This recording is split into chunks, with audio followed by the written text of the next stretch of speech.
Shalom teman-teman, salam damai sejahtera untuk kita semua. Lion Kids Philadelphia, Light of the Nation Kids, berakar dalam firman, bertumbuh dalam iman, berbuah untuk Tuhan, dan menjadi berkat.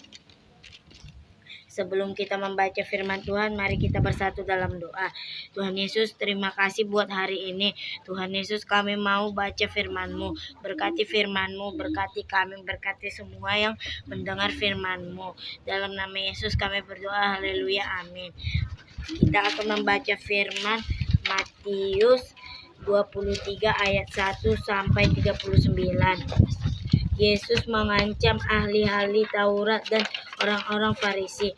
Maka berkatalah Yesus kepada orang banyak dan kepada murid-muridnya, katanya, ahli-ahli Taurat dan orang-orang Farisi telah menduduki kursi Musa. Sebab itu turutilah dan lakukanlah segala sesuatu yang mereka ajarkan kepadamu, tetapi janganlah kamu turuti perbuatan-perbuatan mereka, karena mereka mengajarkannya tetapi tidak melakukannya. Mereka mengingat beban-beban berat lalu meletakkannya di atas bahu orang, tetapi mereka sendiri tidak mau menyentuhnya. Semua pekerjaan yang mereka lakukan hanya maksud supaya dilihat orang. Mereka memakai tali sembayangnya yang lebar dan jubah yang panjang. Mereka suka duduk di tempat terhormat dalam perjamuan dan di tempat terdepan di rumah ibadah. Mereka suka menerima penghormatan di pasar dan suka dipanggil rabi. Tetapi kamu janganlah kamu disebut rabi, karena hanya satu rabimu dan kamu semua adalah saudara. Dan janganlah kamu menyebut siapapun bapa di bumi ini, karena hanya satu bapamu, yaitu Dia yang di sorga. Janganlah pula kamu disebut pemimpin, karena hanya satu pemimpinmu, yaitu Mesias. Barang siapa terbesar di antara kamu, hendaklah ia menjadi pelayanmu, dan barang siapa meninggikan diri, ia akan direndahkan, dan barang siapa merendahkan diri, ia akan ditinggikan. Celakalah kamu, hai ahli-ahli Taurat dan orang-orang Farisi, hai kamu orang-orang munafik, karena kamu menutup pintu-pintu kerajaan sorga di depan orang, sebab kamu sendiri tidak masuk dan kamu merintangi mereka yang berusaha untuk masuk. Celakalah kamu, hai ahli-ahli Taurat dan orang-orang Farisi, hai kamu orang-orang munafik, sebab kamu menelan rumah janda-janda, sedang kamu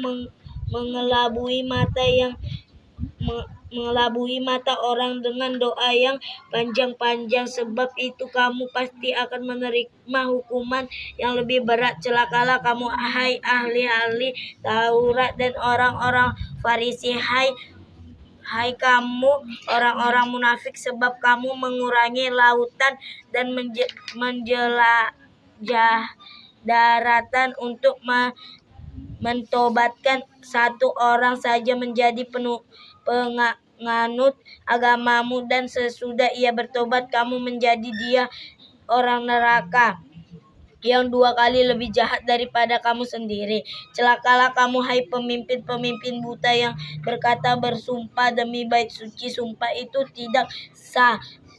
Tetapi bersumpah demi emas bait suci, sumpah itu mengikat. Hai kamu orang-orang bodoh dan orang-orang buta, apakah yang lebih penting, emas atau bait suci yang menguduskan emas itu? Bersumpah demi mezbah, sumpah itu tidak sah, tetapi bersumpah demi persembahan yang ada di atasnya, sumpah itu mengikat.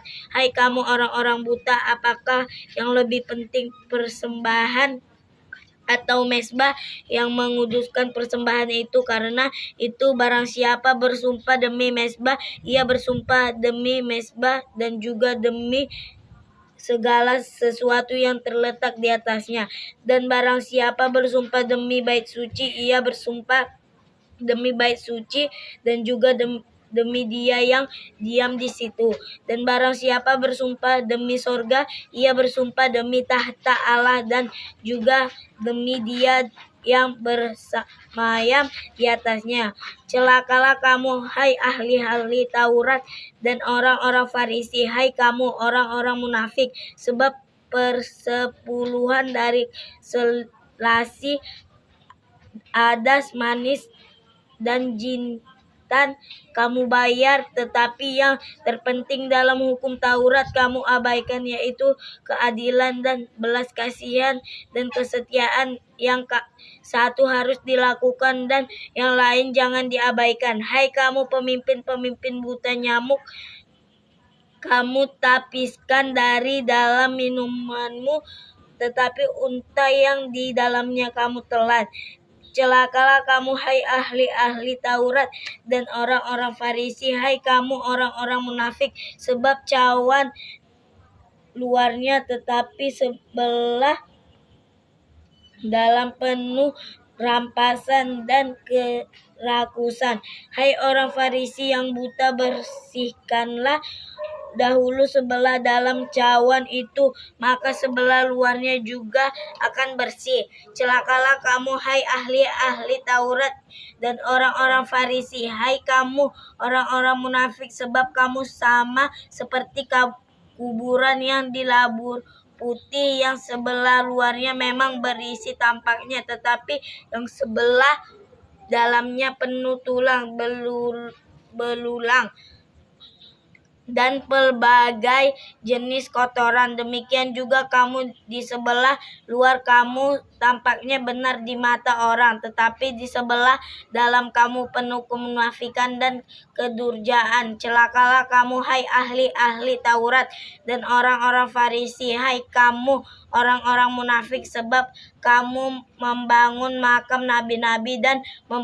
memperindah tugu orang-orang saleh dan berkata, jika kami hidup di zaman nenek moyang kita, tentulah kami tidak ikut dengan mereka dalam pembunuhan nabi-nabi itu. Tetapi dengan demikian kamu bersaksi terhadap diri kamu sendiri bahwa kamu adalah keturunan pembunuh nabi-nabi itu. Jadi penuhilah juga takaran nenek moyangmu. Hai kamu ular, hai kamu keturunan ular beludak, bagaimanakah mungkin kamu dapat meluputkan diri dari hukum neraka? Sebab itu lihatlah, aku mengutus kepadamu nabi-nabi, orang-orang bijaksana dan ahli-ahli Taurat. Separuh di antara mereka akan kamu bunuh dan kamu salibkan, yang lain akan kamu sesah di rumah-rumah ibadatmu, dan kamu aniaya dari kota ke kota, supaya kamu menanggung akibat penumpahan darah orang yang tidak bersalah, mulai dari Habel orang benar itu sampai kepada Zakira anak bereknya yang kamu bunuh di antara tempat kudus dan mezbah. Aku berkata kepadamu, sesungguhnya semua ini akan ditanggung angkatan ini. Keluhan terhadap Yerusalem. Yerusalem, Yerusalem, engkau yang membunuh nabi-nabi dan melempari dengan batu orang-orang diutus kepadamu. Berkali-kali aku rindu mengumpulkan anak-anakmu sama seperti induk ayam mengumpulkan anak-anaknya di bawah sayapnya. Tetapi kamu tidak mau. Lihatlah, rumahmu ini akan ditinggalkan dan menjadi sunyi, dan aku berkata kepadamu, lai, sekarang kamu tidak akan melihat aku lagi hingga kamu berkata, diberkati dia yang datang dalam nama Tuhan. Teman-teman, kita sudah selesai membaca firman Tuhan. Mari kita berdoa.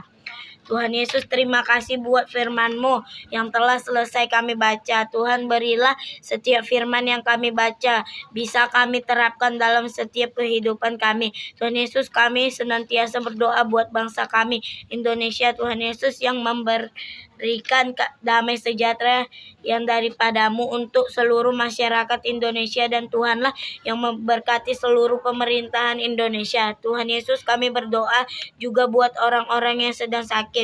Tuhan Yesus, sembuhkan, dan yang sedang berduka, Tuhan Yesus, yang berikan penghiburan, dan berkatilah Tuhan Yesus agar setiap anak-anakmu semakin rajin lagi membaca firman Tuhan. Bapa, berkati juga channel YouTube kami ini agar lebih banyak lagi memberkati orang-orang. Tuhan Yesus, inilah doa dan permohonan kami dalam nama Yesus kami berdoa dan mengucap syukur. Amin.